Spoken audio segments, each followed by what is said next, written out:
Make up by you iPhone Prada. I won't know I can't be nada. You show a hearing to Kuti Kazi Wani Aride. You show a hearing to Kuti Kazi Wani Aride. You show a hearing to Kuti Kazi Wani Aride. Kuti Kazi Wani Aride.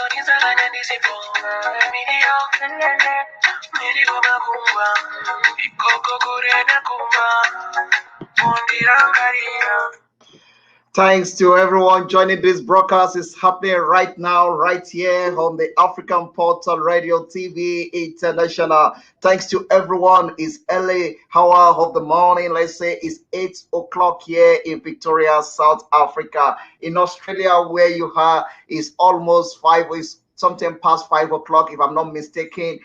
Thanks to everyone in England. They are just love to the good morning to everyone in all over the world. We welcome you to the African Portal Radio TV International. Let me take the times to greet everyone all over the world in South Africa, where we have now Dumela, Ashe, Moloi in northern part of Africa and the rest part of the world. Assalamu alaikum wa rahmatullahi wa barakatuh to everyone in French speaking countries. We say bonjour to everyone in English speaking country. Hello, everyone in Central Africa and the rest part of Africa.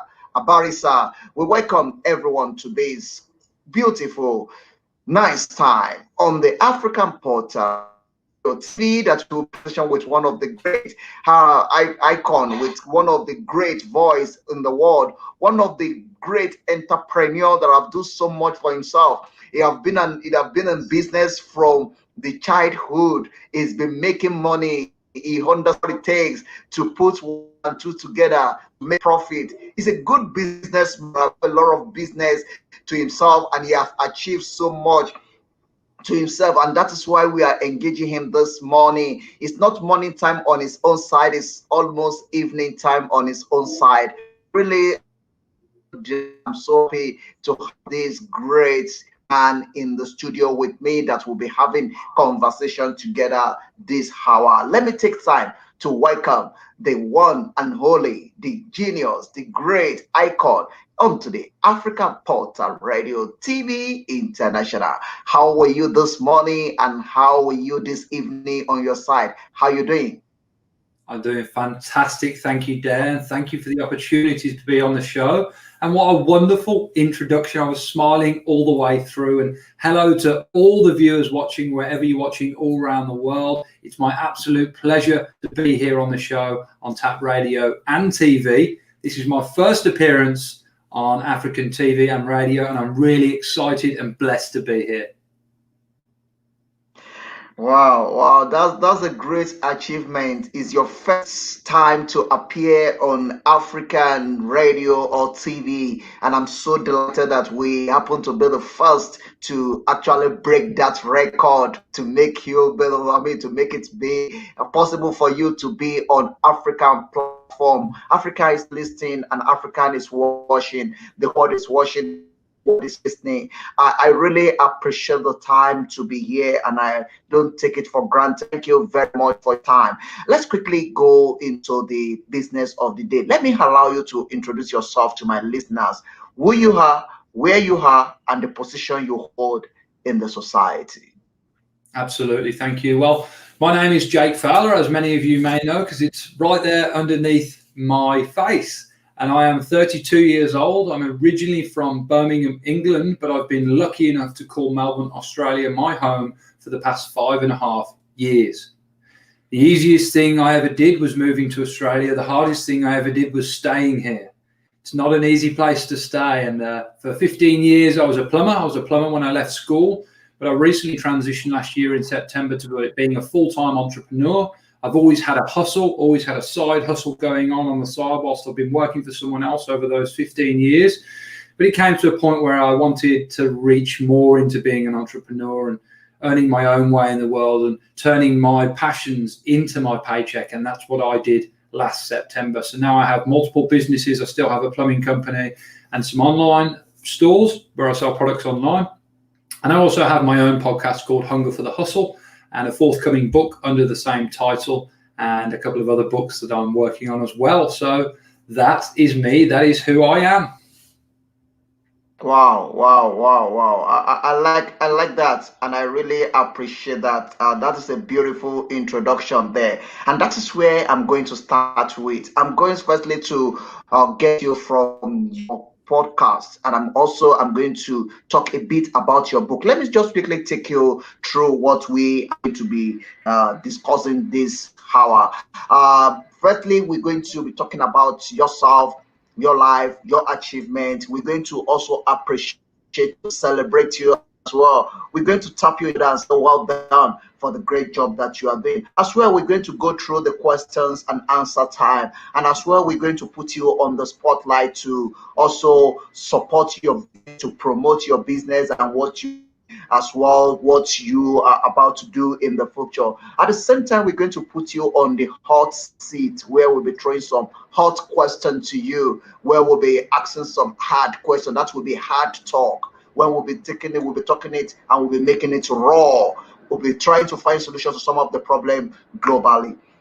So those are the things that is going to happen on this program. But let's quickly talk about your podcast, which is very great. I've listened to you several times, having many people on your show, and I've listened to some of the question and some of the discussion, and I see that no, there is a lot that we needs to learn, and the world needs to learn from you.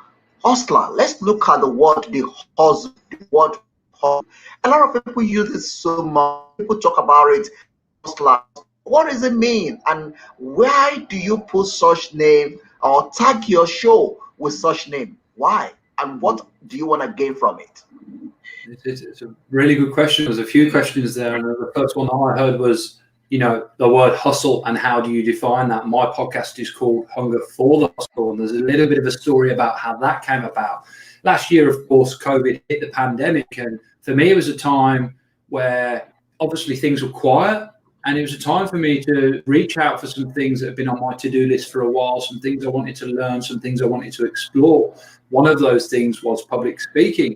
And I thought, well, if I'm going to enter into this, I want to be trained by the best, and a man who I'd followed for many years and been listening to him for many years, and someone who had just helped me through some of the difficult times in life, which of course we all have, was a gentleman called Les Brown, a motivational speaker from America, originally from Florida.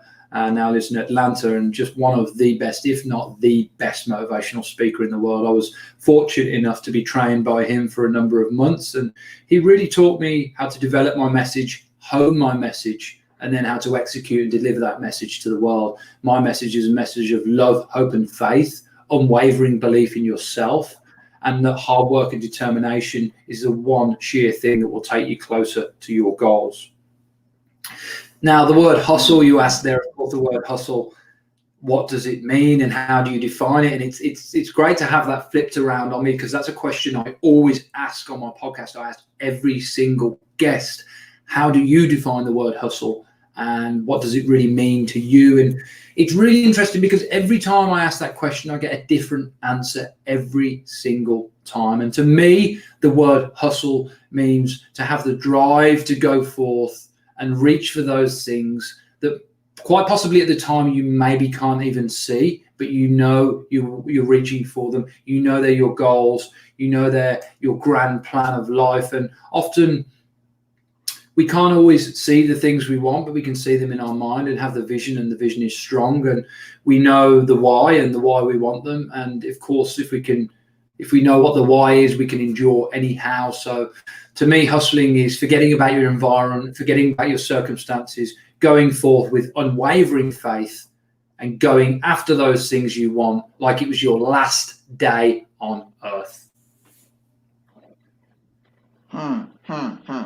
Wow. That is a beautiful one. And I like that word. I like that word because those are the kind of words, I listened to Tupac Amaru Shakur. So, when you look at the way and the message that he always portrays, talking about the God bless the hustlers, God bless the hustlers. And I keep on asking myself in those days that why God must bless the hustlers until when I got to it as well, until when I got to the street as hustler. Let me just give you a bit of kind of story of myself as well so that we get the message, because there is an area I want to take, which is one of the area that you first mentioned during your introduction. I have similar experience that you mentioned in your introduction. I grew up to be an hustler. I grew up to be a kind of entrepreneur. I was a young man trying to make a good life. So I'm in secondary school, which is a college, and I want to buy myself so many things. I want to be like every other children, but my parents are not so rich to provide all to me. So what I do is I have to, during the holiday, I have to go and sell granules in the street. So I enter the street, I make a fried granite, I enter the street, I sell. And you know what's funny about it is that I'm a kind of person in the school that I always put myself as somebody that from a rich family. So it will be very, very unprofessional for me for people to sell the street, sell not. When I now get to the street selling granite, immediately I see probably somebody I know. I will quickly put this granite back into the bag to hide it and hide the tray that I'm using to sell, to just hide, to not let the person see me. Then when the person away, I put the granite back in the tray and I start selling back to people. I do that several. One day I tell myself, why do I need to be hiding from people? Obviously, I'm not a thief. What is there? Then I decide, no, if anybody see me selling granite, if the person don't want me again, then it's fine, because I'm trying to make a living for myself. And that is when I start understanding what the word hustling is all about. And I hustle all through those holidays, making a little bit of money to buy myself what I need. And that's my kind of idea. When I read through your introduction, when you're in secondary school, you are an entrepreneur, you start making money, selling things to friends and stuff like that. Let me quickly take you through that, and let me quickly talk a bit about that. What give you inspiration, or what give you boldness to start in that manner when you are hustling in the 10 age, trying to make a living for yourself? Could it be the background is not okay? Could it be you just have the mind to create something for yourself? What is story all about? Yeah, I think there's probably more than one reason why I used to sell chocolate and candy on the playground at school, and every single day I did it near enough. Unless I had my eyes peeled really well, the teachers would catch me doing it, and they take my stuff off me every day, and they'd say, "Come back at the end of the day, get your stuff back." I get detentions, I get I get chastised for it, I get told off for it lots and lots of times. But in the end, they just stopped bothering me because they knew they weren't going to stop me doing it. For me, it was really there as the same reasons that you started hustling at a young age too. I wanted to be able to buy my own things. I wanted to be able to have my own money. And, my father's always been an entrepreneur and a hustler, I suppose you could say, someone who's always had his own business, never really worked for anyone else since he was a teenager. So I think I was following in his footsteps in a way. And actually, he used to take me to the cash and carry store at the weekend to buy my stock for me. So, instead of buying just a pack of 4, maybe multi-pack of Mars bars or Twix or Cadbury's, I'd buy a box of 24 of them or 48 of them. And my parents always supported me in actually doing that. I'm sure they probably weren't happy with me getting in trouble with the teachers, but they knew they weren't going to stop me. So, it was either get behind me and support me or don't, but I was going to keep doing it anyway. So it really came from two needs, one of wanting to be able to afford my own and make my own way. And two, just, we're always inspired by our role models. And for me, my father was a role model, and I knew he always went out and got his own. So I was following in his footsteps in a way, which that really played out a lot for me later in life. And actually now I have my own business, which is as a byproduct of a product that my father invented in the UK, and I now sell here in Australia, and will soon be selling in different parts of the world.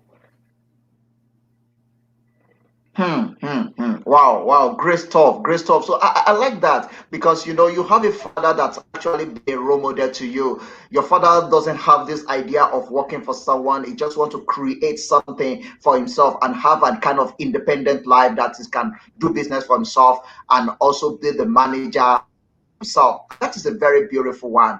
But we are living in a generation whereby a lot of people believe in going to school, get a white collar job, working for someone. And what is your view to that? And what is your advice to people listening to us that only depend on government for surviving or for making a living? What is your advice to them? Well, I think, these days look, it depends what you want to do in life. If you're in school and you're into science, or if you're into maths and perhaps that you want to be a teacher, or you want to be a doctor, you want to be a surgeon, if you're very driven and very decided on what you want to do from a young, early age, then perhaps further education, college, university is the way to go for you. But I think that is an easy way to go to rely on the government in a way. And I also think this idea that, you get a job and you have that job for 40 years, and when you retire, they give you the gold watch and pat you on the back and you get a nice, happy retirement. I think those days are over. I think job security in the world now is very, very fragile. It's not something you find at all, unless it is jobs like doctors and teachers and things that we will always need to survive in this world. That's a little bit of a different sector.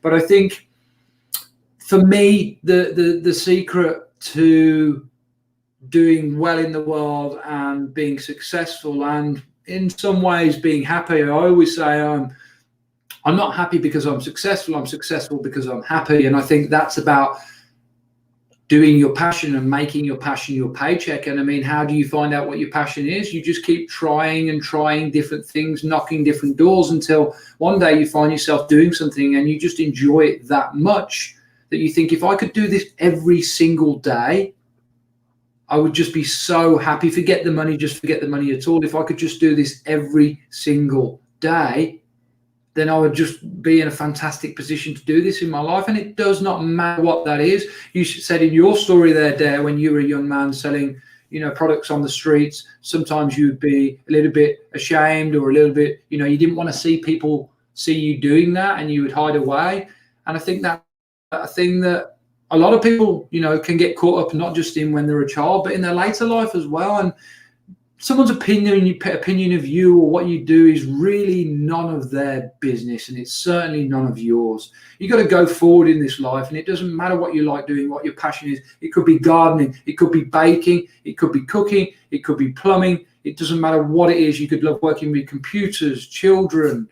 It does not matter what it is. What matters is that it makes you happy, that it fulfills you, and that you could spend every single day of the week doing it if you wanted to, and it would still keep you content, keep you challenged, and keep you happy. Because life is about living your calling. And when you live your calling, then it's just harmonious. It's a harmonious place to be in when you turn your passion into your paycheck. Not an easy thing to do.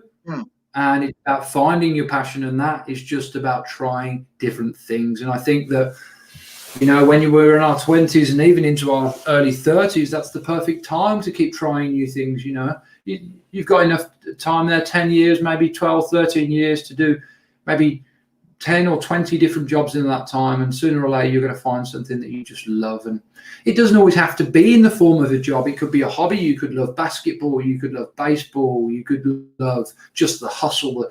You could love selling and just continue to do that. Because once you find what your calling is and you're just doing it every day, you'll find that you do it so well that you don't feel like you need to get paid doing it.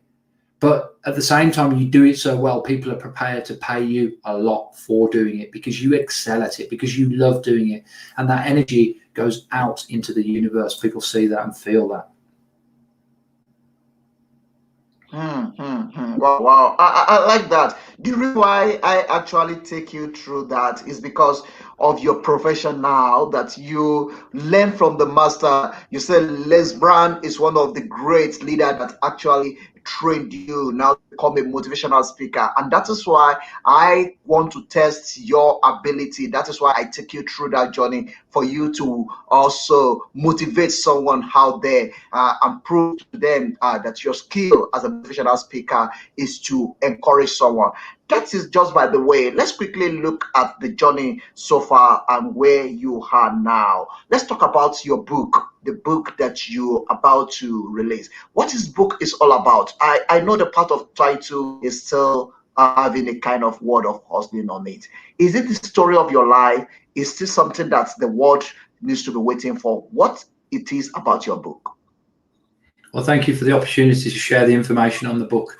This book will change lives. It will not only change the lives of those who read it, but it will change the lives of those.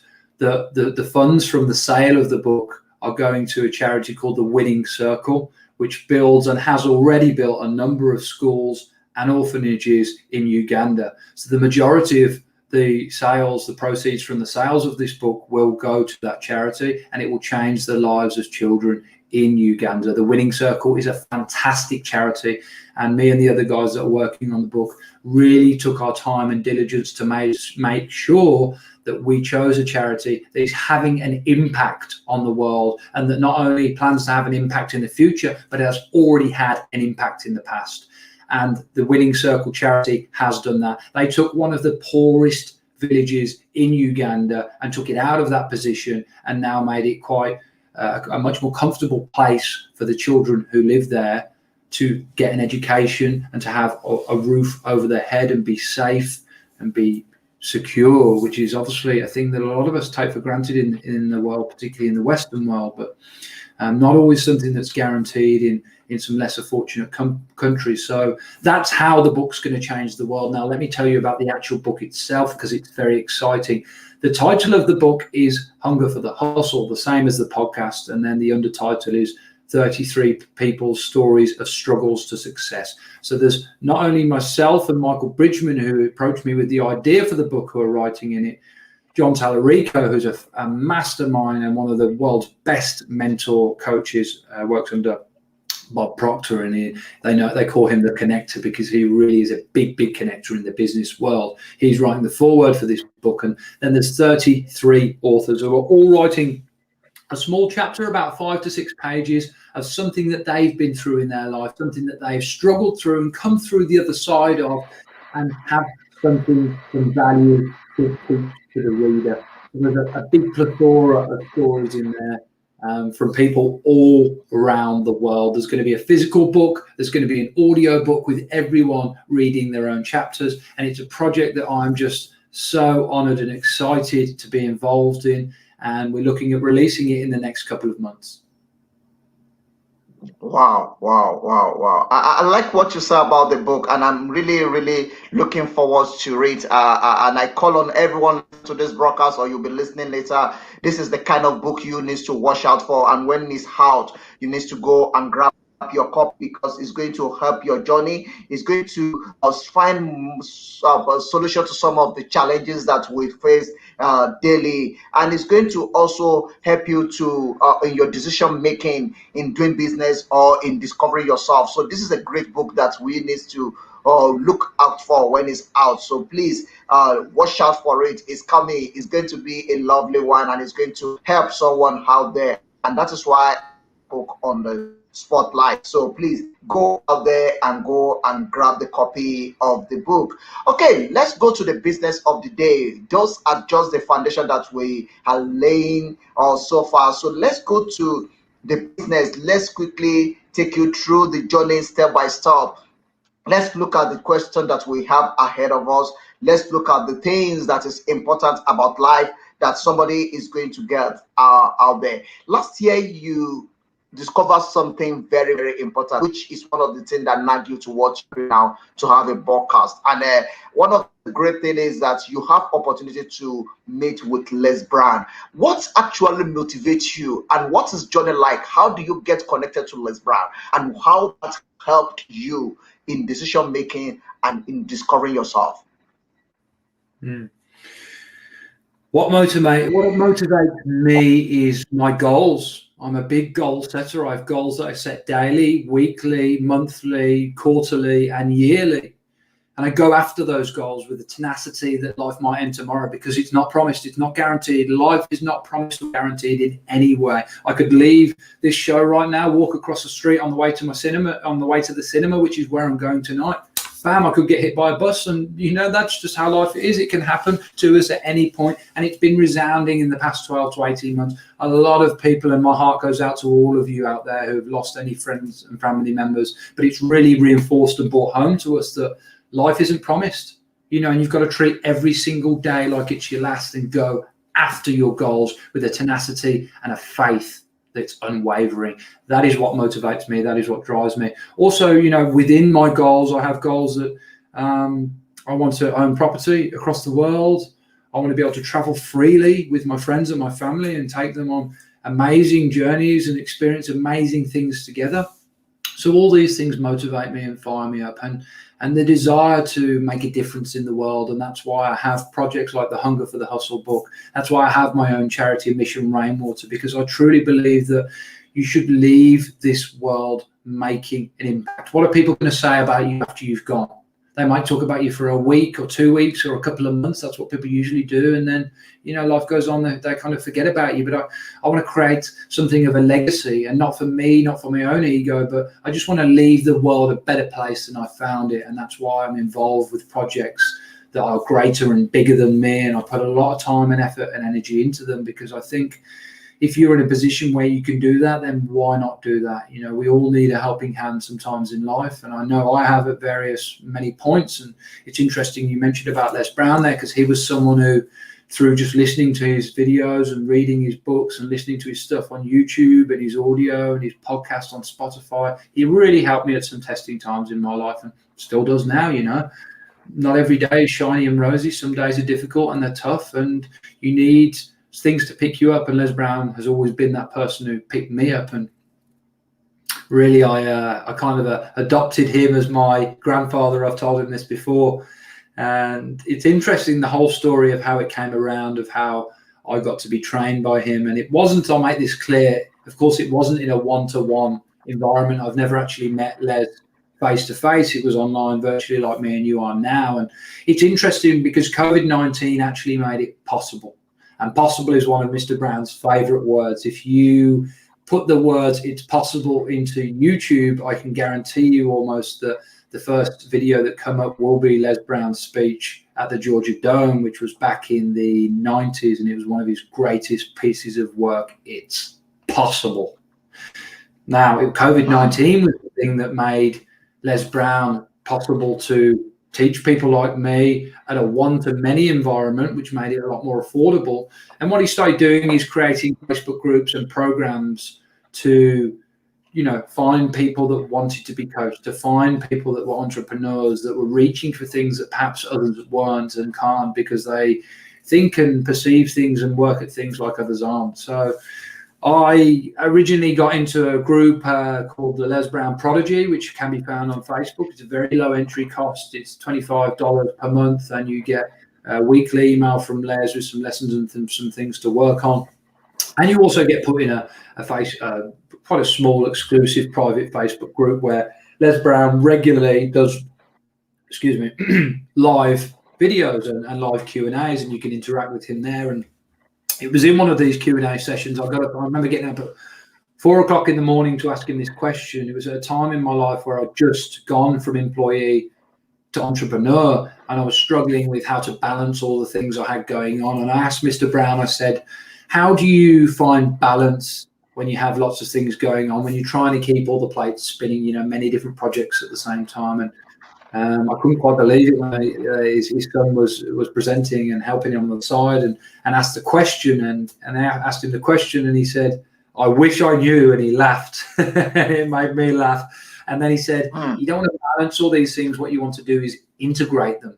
And then he said that he would offer me some help to do that further in the future. And long story short, I ended up with his phone number.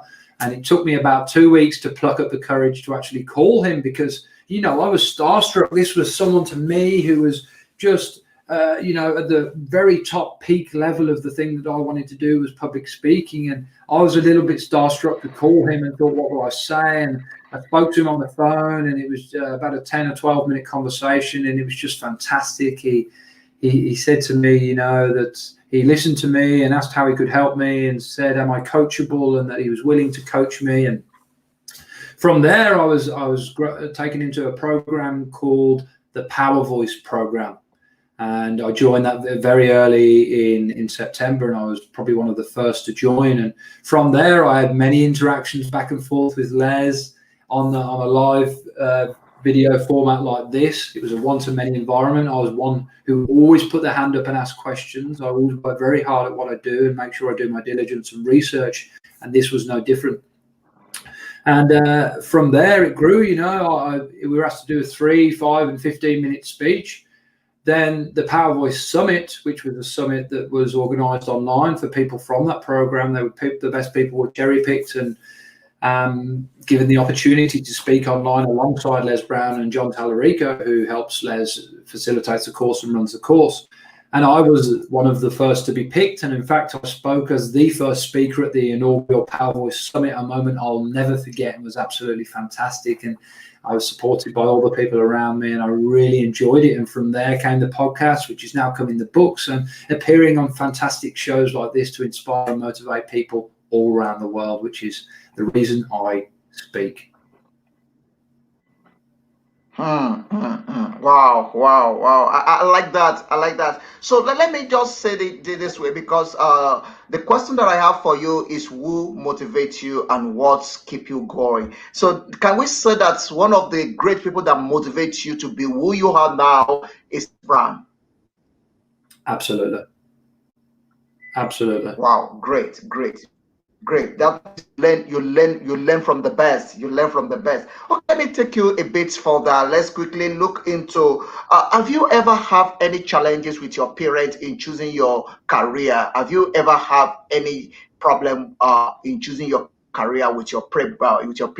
Any time in your life that you have as to a kind of misunderstanding where you want to choose your own?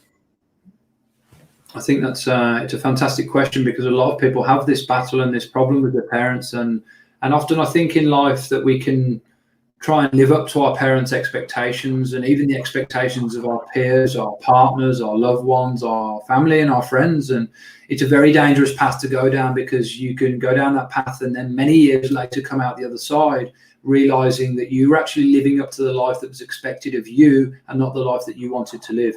I'm very blessed and thankful. And if my parents are ever watching this, or maybe they're even watching now, my mom's on Facebook, she may be watching, to say that my parents always supported me in anything I want to do. And I'm just so grateful for them in that.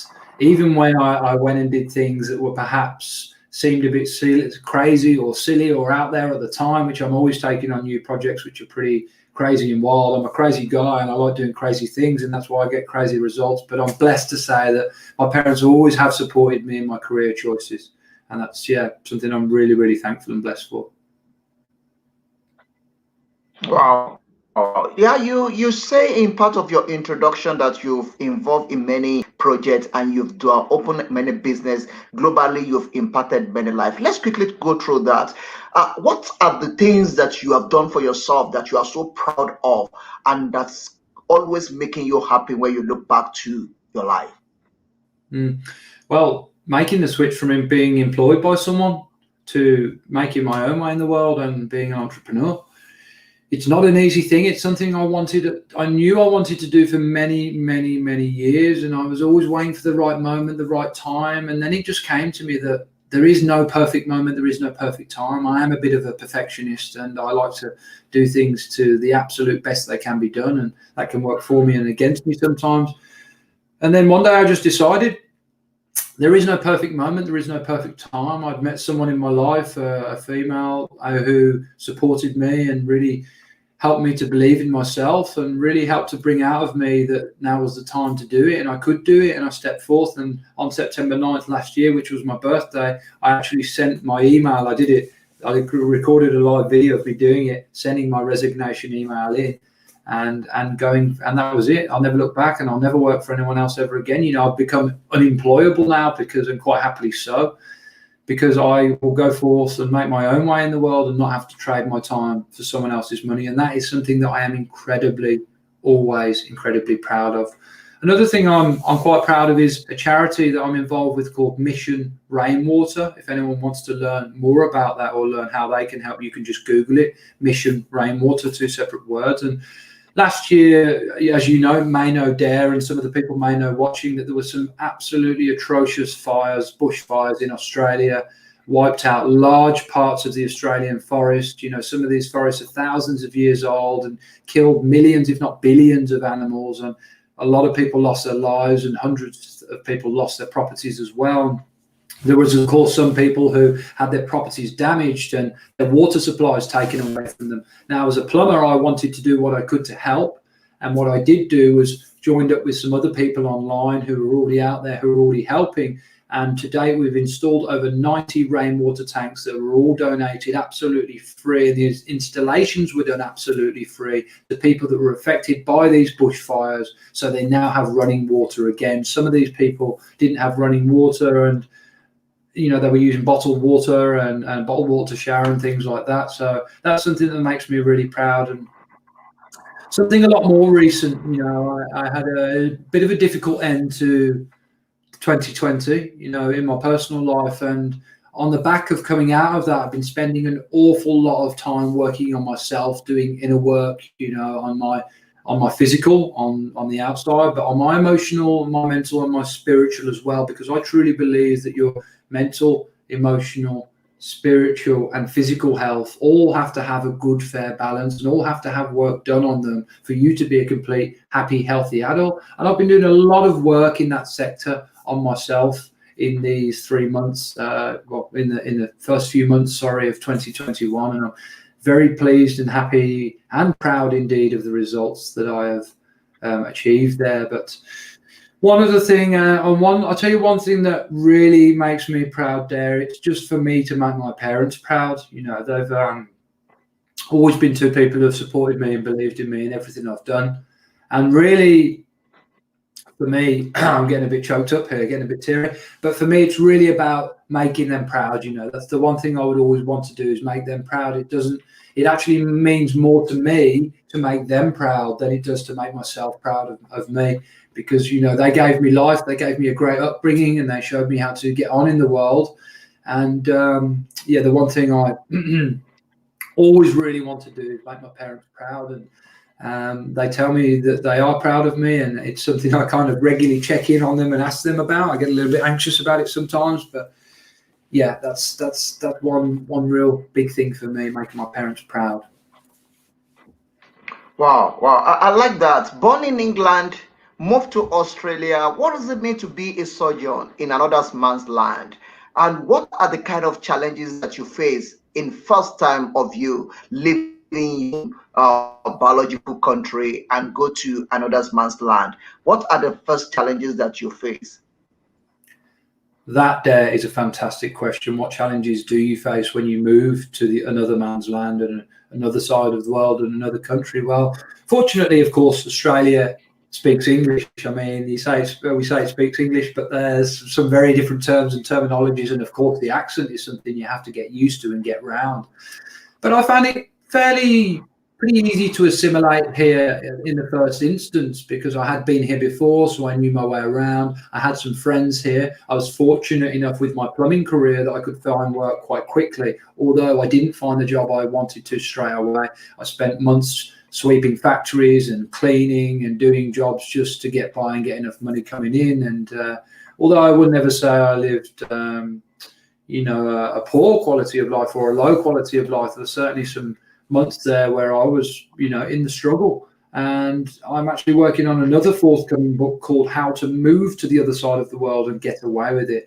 And that equips people with the mental toolbox they need to not only move countries, but to stay there as well. And kind of the four keys of that mental toolbox are patience, persistence, resilience, and determination. Those are the four things I really think you need to move countries. The physicality of doing it is quite easy. You book a flight, you get on the flight, you sell your stuff, you pack your stuff up in your home country, you move across, you're there, you find work, you make some new friends. You know, I'm not saying any of this stuff is easy, but it's perfectly possible. But what people don't talk about is the mental side of it, the mental struggle. You know, you're going to miss your family, you're going to feel alienated, you're going to feel very lonely. And in that, you know, there's going to be times when you find it very difficult and very hard. And of course, another thing I came up against was with careers and stuff. You moved to the other side of the world, so it didn't matter how kind of high up or far you got in your career. You have to start again at the bottom of the ladder. You know, you got to. People just go, okay, look, we'll give you a try. You say you can do what you can do. We just have to take that face value. So, yeah, it's not an easy thing to do to move to the other side of the world. You need patience, you need persistence, because you've got to keep trying. You don't want to quit and go back home. You know, it wasn't easy for me to get my permanent residency. It took me 4 years, but I had a plan and I followed that plan and I executed that plan. And sometimes when the plan wasn't going to plan, I never lost faith. I had an unwavering faith of what I wanted to do. I'm someone who always gets what they want because I work harder than anyone else in the room, and I have an unwavering faith and belief in myself.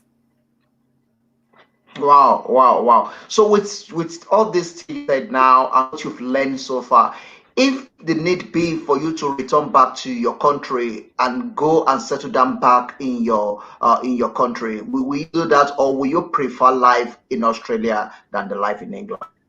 It's a good question, and actually I've been working towards the whole time, and why I wanted to be an entrepreneur and be able to live what they call the laptop lifestyle, which is have online businesses, make money in your sleep, and work from wherever you want. The main goal of that for me was to be able to live half the year here, 6 months here in Australia for summer, and then go back to the UK and be with my family for 6 months of summer there. So number one, you're always in the sunshine, which is never a bad thing. And then number two, of course, Australia is a wonderful place, a beautiful environment. You know, I live 5 minutes from the beach, palm trees, beautiful people, nice relaxed place, but none of my family live here. And that's something that, you know, I miss a lot. And particularly recently I've missed because I've not been able to fly back to the UK. I've just not been able to travel at the moment. And so I'm working towards living here half the year and there half the year. And that will be a huge goal of mine complete. I would actually have been able to do it last year, but of course, because of COVID, we couldn't fly, we couldn't travel. Since you're mentioning that, let me take you through that. What great lesson can you say you learned from COVID? Oh, there's so many lessons there that I learned from COVID, but the main one I think was I was in denial about COVID for a long time, and I had someone who meant and still does mean very much to me, who'd moved to Australia from the UK, and they looked to me for support because, like me, they'd moved to a new place, you know, which was a bit scary, it's a bit bewildering. Had to make new friends, didn't have as many friends already as I certainly had when I landed, and you know, was someone who depended on me in certain ways, and there was a codependency between us. And we were then jumped into this lockdown, which made things very difficult and quite tense in a way. And we were all put into a mode of life that we had never experienced before. And in some ways, it was a bit of a prison because all our freedom was taken away from us. You know, we were told we had to cover up and wear masks all the time, which is not something anyone liked doing. And it was a difficult time, and I was in denial about it for a long time. I was in denial that it didn't have an effect on me, it didn't matter to me. And in business terms at the time, actually, it seemed to help my business. It seemed because everyone was shopping online, and I sell things online, so that was a simple equation. But I was in a space of denial, and when I say denial, you know, I think a lot of men do this. You know, shut down, self-isolate, don't speak to others about their problems and open up about them, and actually be very avoidant and push people away. And actually, you can only do so much of that before you actually do push people away, and they actually, in a way, they can't get what they want from you, so they don't really want much to do with you anymore. And I would say that the one thing I learned from COVID is to really speak up and communicate about your problems and how you feel, and make sure you do that with the people around you that mean the most to you. And when people reach out to you and they need your support and they need your dependency, then make sure you give them that, because you usually do have the capacity to. And that's really what all they want and need from you. Sometimes it's just a little bit of comfort, a little bit of words of endearment, and just to be there for your friends, for your family, for your loved ones when they need you. And that's probably the main thing I learned, not to, be in denial of COVID, to accept it for what it is, not to live in the fear of it.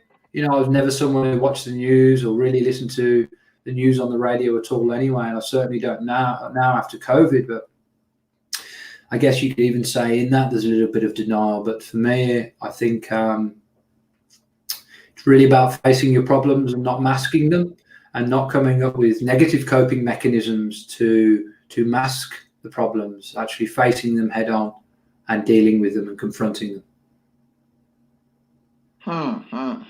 Wow, that is a very long. What will you consider to be your greatest failure before now? My greatest failure. It's an interesting question, because I'm not someone who ever gives up on things. And in my opinion, every no takes you closer to a yes. You should never be afraid of failure, particularly if you're someone who has big goals, because failure is a part of attaining those big goals. There's going to be more times that you fail than you succeed, and becoming comfortable with that is a good thing, because all the failures are setting you up for a big win.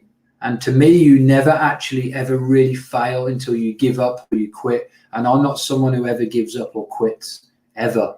So I think the major failure I would have to say is perhaps failing other people, really. Sometimes you don't always live up to your values as a person. And sometimes I've done that and not supported other people around me when they perhaps needed me most.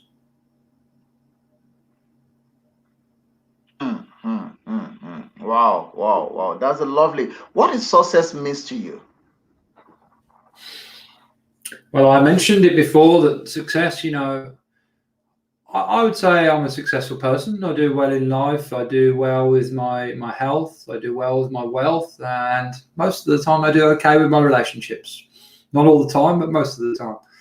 And I think the reason I said earlier, I'm successful. I'm successful because I'm happy. I'm not happy because I'm successful, And I think that's a good way to frame that, that you are successful because you are happy. You are not happy because you are successful, particularly as an entrepreneur, because it's a roller coaster. Let me tell you guys, if you're watching this and you think you want to go into the world of business and entrepreneurship, it's not going to be easy. And don't let anyone ever tell you it's easy, and nor should it be easy, because anything that's easy often isn't worth it. Let me tell you, easy is average, and average is over. It's done. If you think you're just going to go out there with an average effort in the world, then you're going to get average results. And who wants average results? Life's too short for that kind of stuff. So I think that success is something that you find within yourself. It's everyone's definition of success. Success is up to them. What are the things, at what level do you get to when you look back and you think, I was successful here? Maybe you can just be successful at the end of the day, at the end of the week, at the end of the month, at the end of the year. But I really think it's important to remember that you shouldn't predicate your happiness on your success, particularly if you're a business owner or entrepreneur, because there's often going to be times when you don't feel like a success, when people tell you no, when the money's not there, or the clients don't answer the phone, or you can't break that deal. There's going to be a lot of them times. And I think it's important to, as I've said before, remain with that unwavering faith and just be successful because you're happy, not happy because you're successful. Wow, wow, that is a lovely one. That's a lovely one, and I'm going to keep that quote there for everyone. I think you are learning something on this conversation. To those of you that are joining us, please share, comment, like. This is the African Portal Radio coming to you all the way from Pretoria here in South Africa. It's happening raw on the African Portal Radio TV International. I remain Dare Oluso, and it's happening right here, right now, with one of the great global voice, one of the great successful entrepreneur, one of the great successful businessman. Is doing so well for himself, and that is why we are putting him on the spotlight to learn from the master and to also learn from his experience. What is this that is making you, that it's keeping you focused? What do you do that make you focus on your main goal? Well, let me tell you, and I'll tell all the audience, I'm always someone who's honest and transparent. I struggle with focus, actually. I struggle with focus on things often. I'm someone who has quite a short attention span, and I've actually recently embraced that, because I used to push against it and be like, oh, why can't I focus? Why am I trying to do so many things at once? And why do I feel a little bit uncomfortable and overwhelmed in that space? And what I actually realized is, look, Jake, that's who you are. That's who you are. You are someone who can do multiple things at the same time, and embrace it. Do it. Like I'll be in the gym, I'll be listening to a podcast, or cycling on the bike whilst playing chess on the machine. I'm always someone who, if I'm running, I might be listening to a podcast, trying to learn something whilst doing something else. Sending an email whilst on the phone. I'm someone who, my focus is, it doesn't last too long. But of course, you do have to focus on things. You have to focus on things and give them your full attention to get their maximum capacity and capability. So I've had to get better at focusing. Even if I'm doing several things at once, I still have to remain focused on the one thing primarily at the same time to get the most juice out of it. And to do that, I do daily practices of meditation first thing in the morning when I wake up, and I do daily practices of gratitude lists. So I write down 5 to 10 things I'm grateful for every day, and take a moment to just sit there and thank the universe for them. And I also journal every day. I just write down my thoughts and feelings, and perhaps some of the things that have gone on throughout the day. And when I go to bed at night, I always have a little stone next to my bed, a little rock, and I always like to hold that on my chest and just quickly scan through the day and think about the day and pick one single thing to pick out that I was really grateful for in that day. That helps me to remain calm and remain focused throughout. Also exercise. I'm someone who likes to lift weights in the gym almost on a daily basis. So you have a couple of days off each week. And I've recently started to enjoy going running. And I've really found that making sure I burn off that extra energy, because I'm a guy who has a lot of energy, that helps to keep me focused as well. Wow, lovely. What is the most important thing in your life?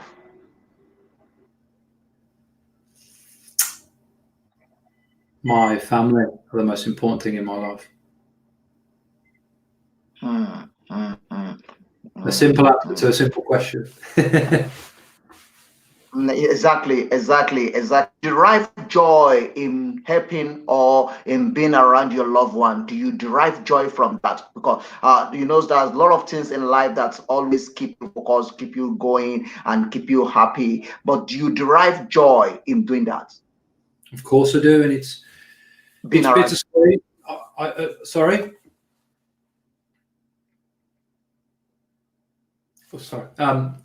It's bittersweet because I love spending time with my family, and particularly my sister, my younger sister, had a baby about a year ago, because he'd be 1 year old now, a year and 3 months ago. My little nephew, my first nephew, and I've never really got to spend much time with him or interact with him because of obviously flight restrictions.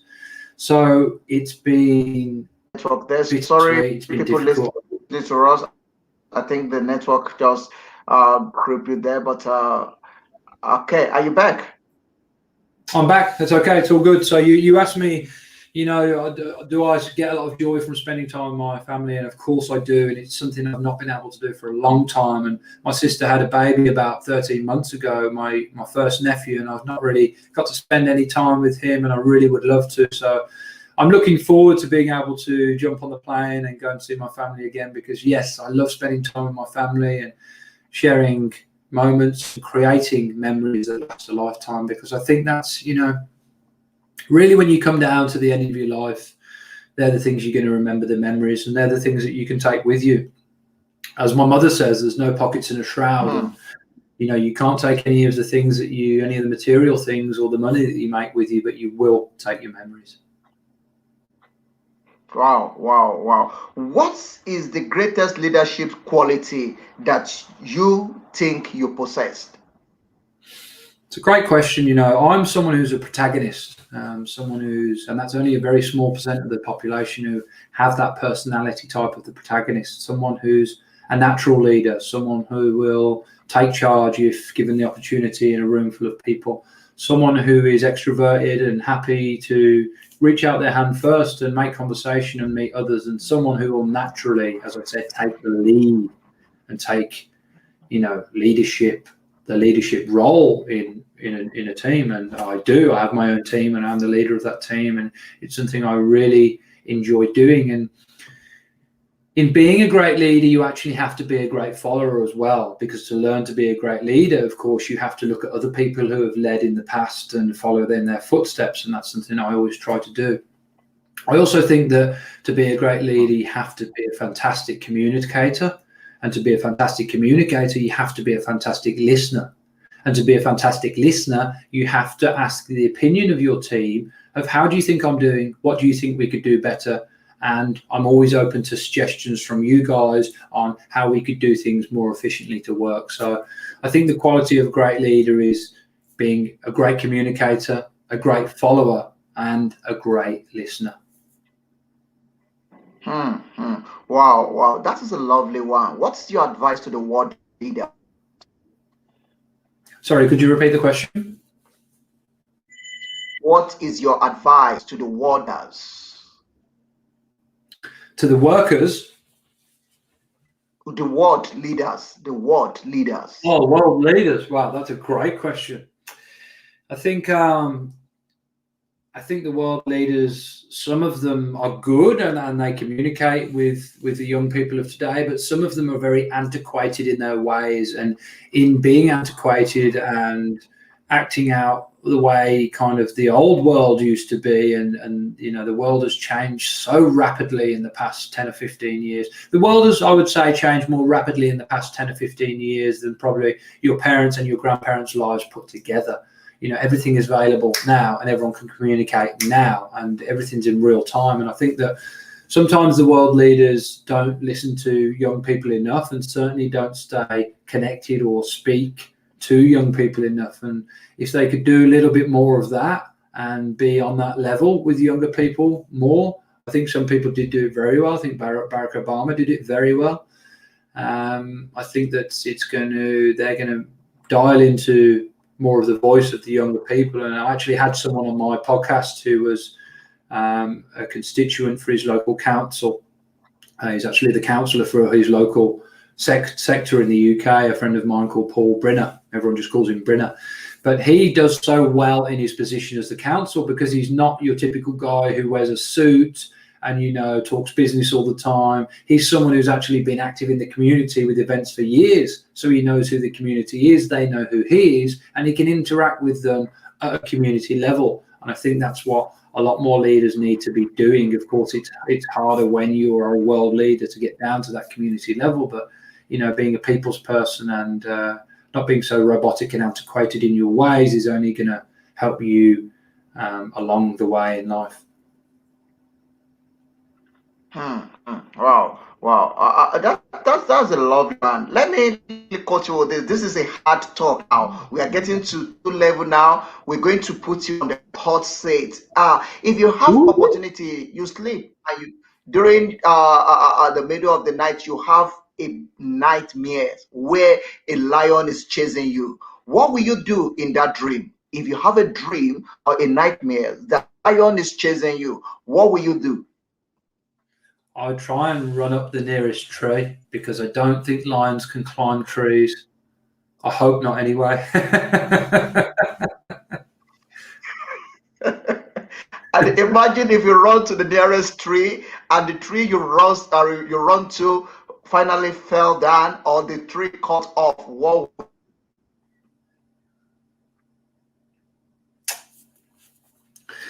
I would do my best to fight the lion off, and that's all I really could do.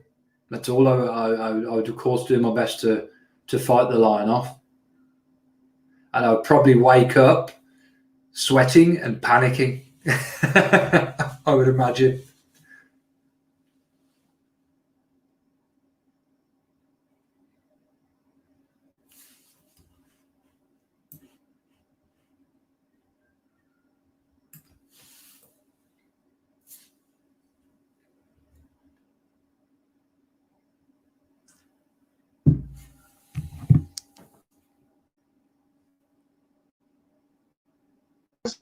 Actually telling us how to do it better. We really appreciate it and we say thank you so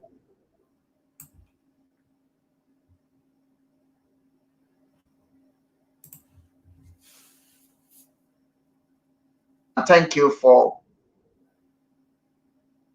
commenting. Thank you for staying tuned.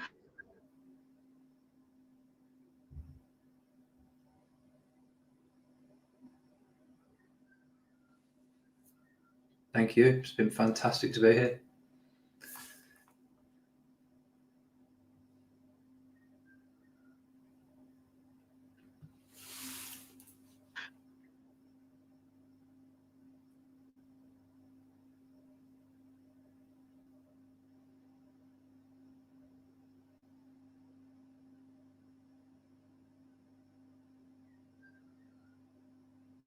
To everyone, thank you very, very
thank you, everyone. It's a great time here. We just have a kind of challenge with the network, but finally we also back now. So we just step out to make sure that we give him a befitting network so that we can be able to accommodate him back.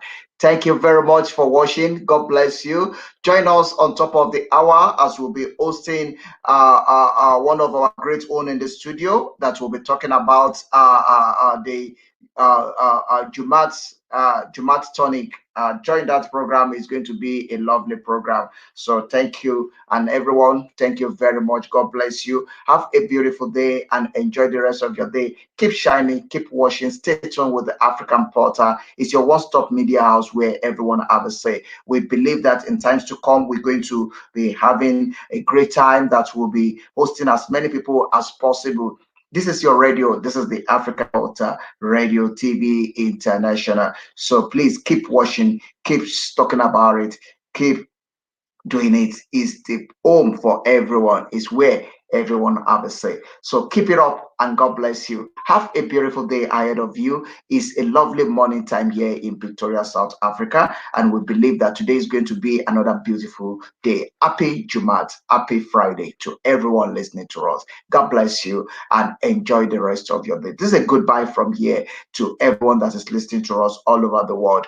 Keep it up and let's do it together. Together we can, together we will. If God have laid anything in your heart, on your mind to support with the African Portal to make us us be a great media house, please kindly do that. Or if you want to advertise or you want to sell your product on the African portal, it's possible, and the whole, it's open for you to join us as well to support and to market your business on the African portal. We'll give you a nice jingle and we'll put you on the spotlight in on our show. Today, later in the day as well, we'll be coming back to have a program which is a paid for program from Labos. Labos is a company that is sponsoring our programs, and we give them this hour. They tell us to make sure that you have a beautiful weekend, and that is why we start all our weekend with Labos. So please keep joining us, keep watching us, keep doing it together with us. Together we can, together we will, and together we will get there. God bless everyone watching, and God bless everyone joining us. Thank you very much for joining us back as we will be rounding up the section together. We're not the network. There's nothing about that control. So when it's happening. It's not a problem from our side or from your side. It's a normal thing. So thank you very much. I really appreciate your time to be on this broadcast, and I really want to thank you once again that you will take your time to be on this broadcast. Where do you see yourself in the next 5 years in what you are doing now, and what are your advice for everyone listening to us? Well, thank you, Dare. Let me just take this opportunity to thank you for this opportunity to speak today to the people of Africa. I'm really privileged to be able to do that and to speak to people across the world. My vision for myself in the next 3 to 5 years is to become a global business operator. I will take my businesses globally, and I will start speaking on physical stages to thousands of people at a time and helping to inspire and motivate them to live the life they really want to live and turn their passion into their paycheck. My final words for people are: believe in yourself with unwavering faith. And when you can't find that belief in yourself, find someone close to you, loves you, who's prepared to put that belief into you themselves. Borrow their belief. You can do that. You can do that. That's fine. It's okay to do that. And it will help you leaps and bounds towards your goals. And I would say, going back to the focus thing, meditate, journal every day, even if it's just a couple of sentences or a page.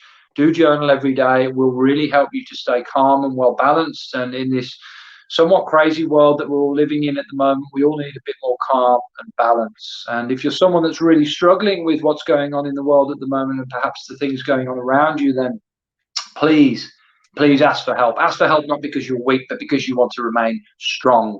And ask for help from those, your friends, your family members, your loved ones. And even if they can't quite give you the help that you need, perhaps ask for some professional help. Go and see your doctor.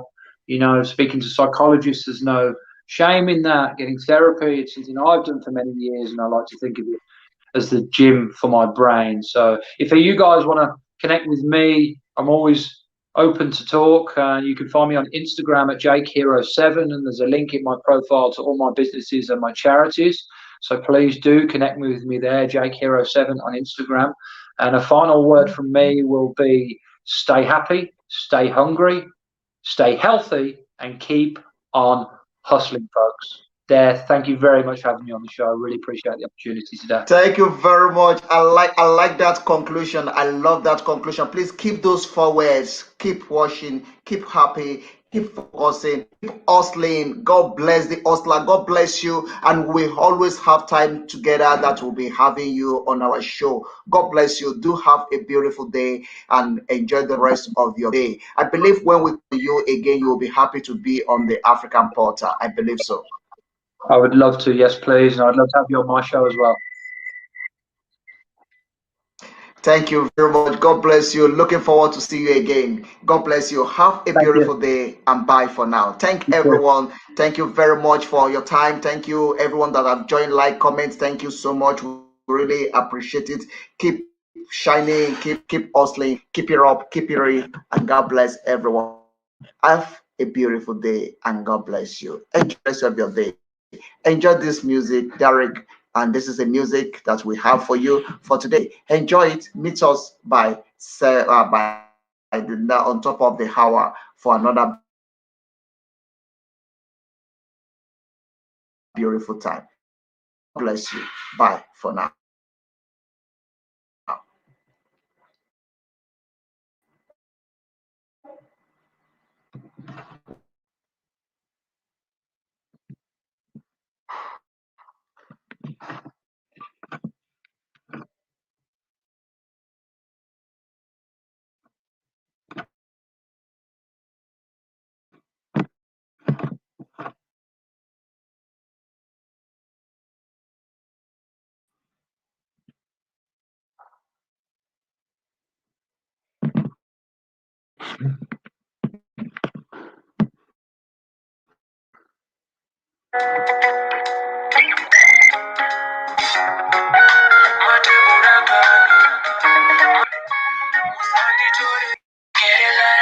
When I see you wanna love, yeah.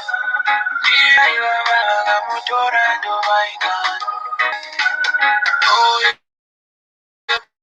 matebura chana chandinoda akomana musanditorere uya ndiye wandinaye matebura kani